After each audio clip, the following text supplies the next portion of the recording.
এই মুখটা তো তোমরা সকলেই চেনো, তো এই মুখের পেছনে লুকিয়ে থাকা কিছু গল্প আজ তোমাদের বলবো।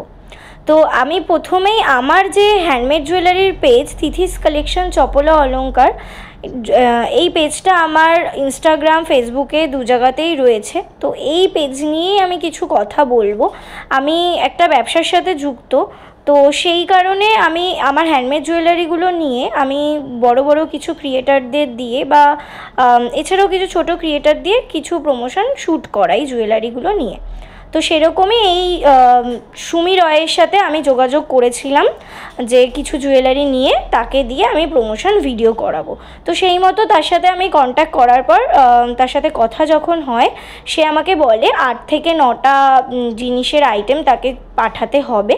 তো সেই মতো আমি জিনিসগুলো বানিয়ে তাকে আমি জিনিসগুলো পাঠাই। প্রত্যেকটা প্রুফ আমি এখানে স্ক্রিন ভিডিওর মাধ্যমে দিয়েছি, তোমরা একটু নজর দিয়ে দেখলেই দেখতে পাবে এখানে সমস্ত ডিটেলসগুলোও রয়েছে। তার সাথে আমার যা কথা হয়েছে সবই ইনস্টাগ্রামেই হয়েছে কথাগুলো। আর সে আমাকে হোয়াটসঅ্যাপ নাম্বারও দেয়, তারপরে আমি সেখানে কন্ট্যাক্ট করি, সেগুলো আমি কিছুই পাই না। সে কথাগুলোতেও আমি পরে যাচ্ছি। এখানে দেখো আমি তাকে যে প্রোডাক্টগুলো পাঠিয়েছিলাম সেগুলো সে ক্লিয়ার ছবি চেয়েছিল, সেগুলো আমি তাকে দেওয়ার পরে তার কিছুদিন পর সে যখন প্রোডাক্টগুলো পায় সেটা সে জানায়, এবং সে জিনিসগুলো পেয়েছিল 10ই জুন, মানে আজ থেকে প্রায় 4 মাস আগে সে জিনিসগুলো পেয়ে যায়।